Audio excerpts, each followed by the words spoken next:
I'm always coming up with $1 million making ideas. You can see we're millionaires. Like dog gravy, it's in a bottle, like a squeeze bottle, like ketchup, or it's like pureed liver, something dogs love. Instead of buying those expensive cans and messing around, glopping it in and mixing it up, you just take the dog gravy, flip up the lid, squirt it in the food, put it back. Your dog loves it. Or Frigifresh. You know, they got stuff to clean sinks and floors and toilets and bathtubs and walls and windows and counters. And but what do you clean your refrigerator with? Disinfectant, kills salmonella. Frigifresh. Another $1 million making idea today. You know how you go to the dentist and they have like the clapper so that the dentist can show you the teeth, and you go to the chiropractor or the bone doctor and he's got like the fake spine guy. Well, when a woman gives herself a self breast exam, it's very hard to tell what's what. It all feels lumpy. It's breast tissue, and you can feel ribs underneath, and you don't know what you're feeling. Well, why don't they have like a chest with two breasts? You know, they're like latex and plastic and stuff, and one's like a healthy breast, and one has a couple lumps in it. And you know, you go and you can feel it, and you know this is normal, and then you know what a lump feels like. Every gynecologist would buy one so he could explain to his patients how to do a breast self-exam. Come back in a year, we'll be rich.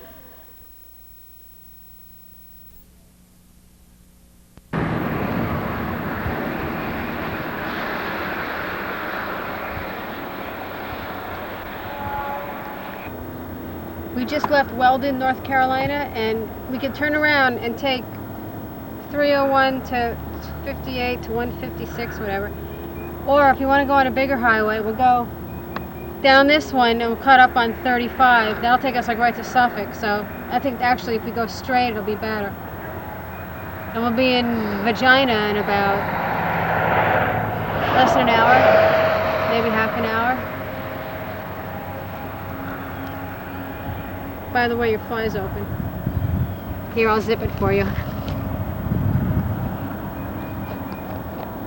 Oh, sorry. Oops. There you go.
Oh boy, look what old Buck left. You better tell Massa and get that boy and whip him. Can't be leaving no cotton balls in the field. I know Missy want that new piano from Paris. Just kidding, in case you're wondering. It's pretty cool, cotton in the field. Cotton that made and destroyed the South. It's pretty neat, pretty cottony. Feels just like cotton in the aspirin bottle. Hey, I'm gonna save this. I need more cotton in my aspirin bottle. So they spin it like this. Well, not like that here. Gotta keep it going. I feel like I'm spinning cotton. Look, come here, come back. Come back, come back. Here, put your nose out here. Look, I'm spinning thread.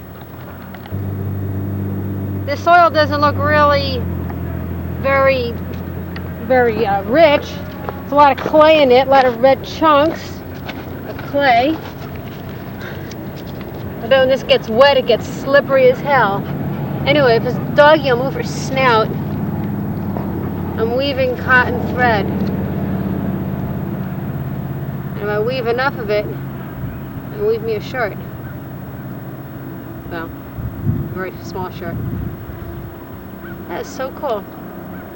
I'm spinning cotton, I'm spinning cotton, spinning the cotton all live long day.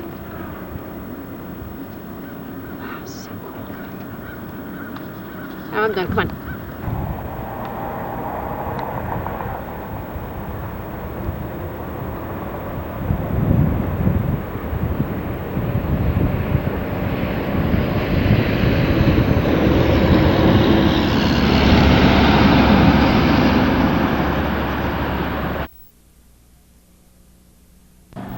Rachel and Ollie, 28 more days.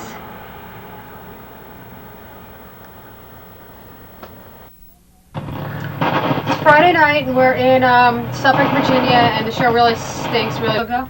And they closed the show an hour early because there's big thunderstorms coming, and right now it's pretty windy outside, so let's check out the weather situation.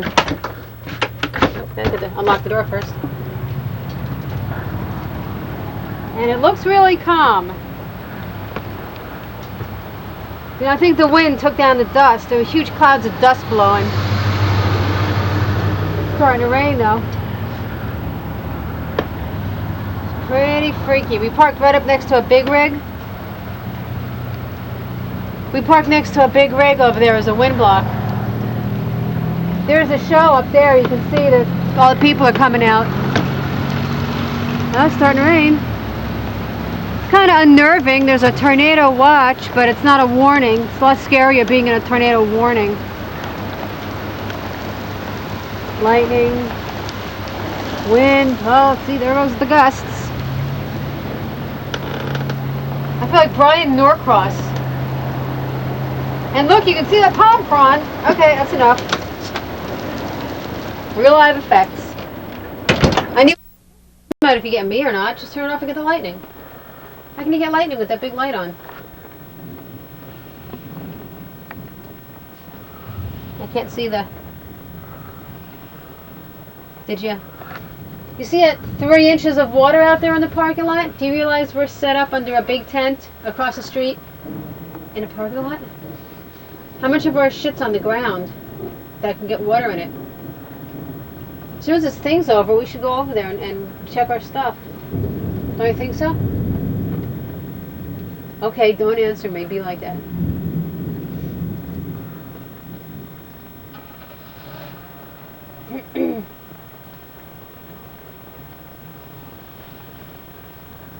Boy, oh boy, I tell you, some of the stupidest people in this town. Oh, God.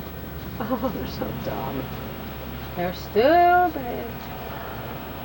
Can't do this, can't do that. The guy was going to tow cars away because they're parked in the wrong place. In a 30-acre field where no other cars are. Yep, it's still raining. Rain a day, rain all day. Ain't no use in getting uptight. Just let it groove its own way. Let it train. Well, we just left Boicus, Virginia. Back and groove Past Route on a rainy day. 666. Went through town, little town. Every single store was closed down. Flea market, everything. There must be a Walmart around here somewhere.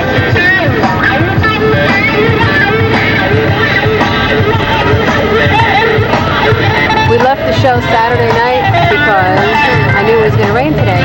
We were the only people to leave. Now they're all stuck in that tent with absolutely no customers. I bet the promoters aren't letting them go because Billy Ray Cyrus is supposed to play tonight. Like that's going to happen.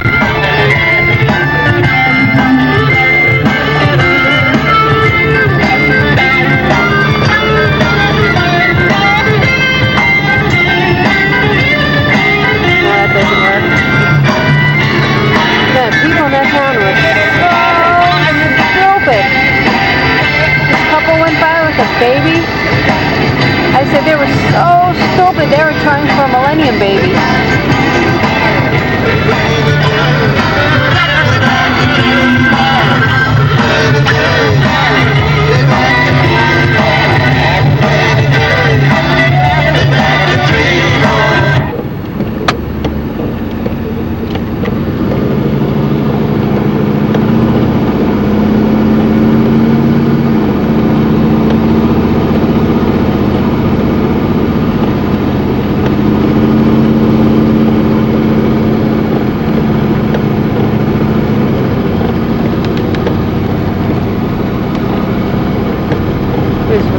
beautiful here.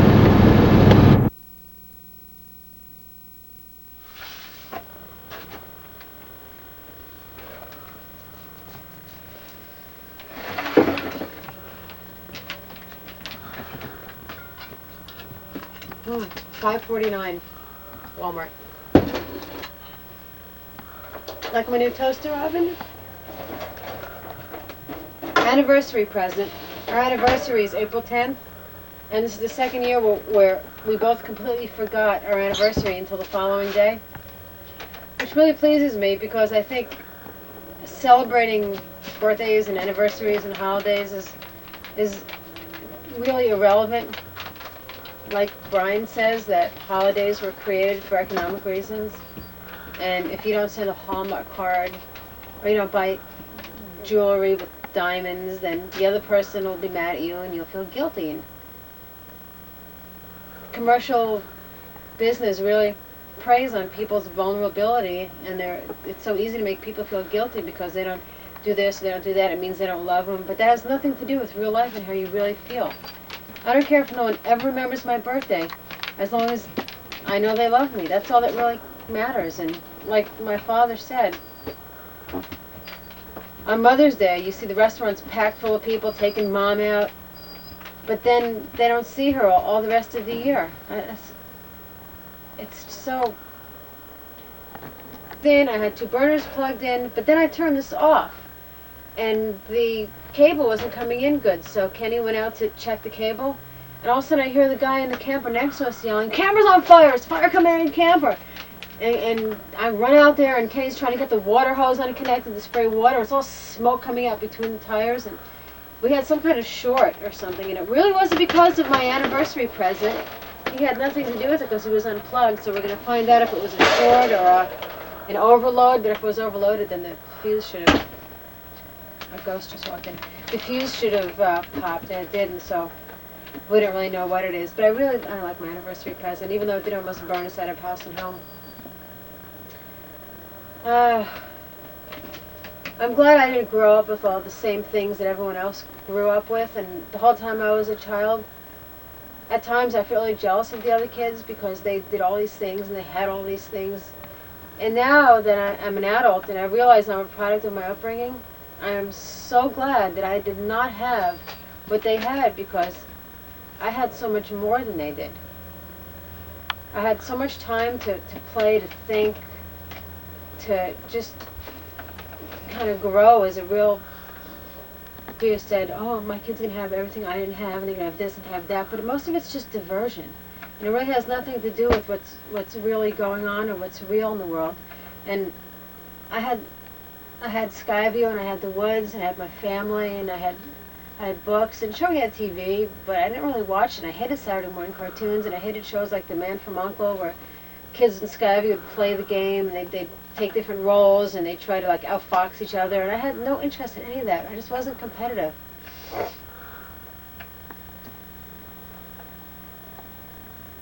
I really learned how to be patient. I've learned how to think. I've learned how to see things for what they were, because I've had so much time in my life to do these things, and I was really unaffected as a kid. My relationship is really good now. It hasn't always been that way, and I've been really patient. And I think I had to grow up really fast and take on a lot of responsibility on my own, and I knew as I was growing up, I just didn't want to take part in the world like other people did. I had no desire to become a career woman and to compete in the business world. I really just wanted to stay home and, cook and take care of my kids and just have my time to myself. I didn't want to have to deal with all these fallacies and all the pretensions that everybody else seemed to find so attractive. And when I met my husband, it seemed like he was going to have his own business, and I could have the kind of life exactly that I wanted. And in return for being allowed to be free, I felt like I owed him the same thing. And I gave him a lot of freedom, but maybe, well, I can't say I gave him too much, because there is no such thing. But it took a really long time for his feet to settle down on Earth, instead of being, out there somewhere. But people also need to do what they have. I didn't want what was pretend. I wanted what was real. And if it took 20 years for it to become real, I was willing to wait it out. I didn't want to be like Robin Snyder and just force my husband to do this and force him to do that because I had to have this thing and that car and that house and that wardrobe, which things I found pretty meaningless anyway. And it was worth the investment in time, I can say. It was not easy, but most things aren't easy, and the things that are hardest maybe are the things that are most worth attaining. But we've always sort of been meant for each other. Even when we were in high school, people knew that Kenny and Alyssa, there's one unit together, which is how we are now. Now that Ken has sowed all his wild oats and done all his conquering and gone out in the world and seen all the things he wanted to see, I don't know if he feels that it wasn't worth seeing, because you don't want to say that what I did wasn't worth it, because everything is worth it. Everything is a learning experience. Now we just have a great time. We just want to be together all the time and play, and we laugh, and I pick on him and he loves it, and I make fun of him and he loves it, and I laugh at him and he loves it. And I guess he doesn't feel that I'm making fun of him because he's always the center of attention. That's what he likes, and I always like making him the center of attention. Maybe by doing that I become the center of attention. Everybody needs attention. Just it was worth everything I put into it. I think he feels the same way, of course.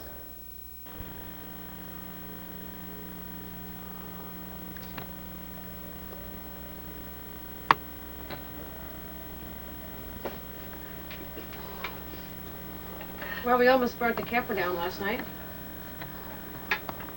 I was cooking, everything was great. It was about 5:30.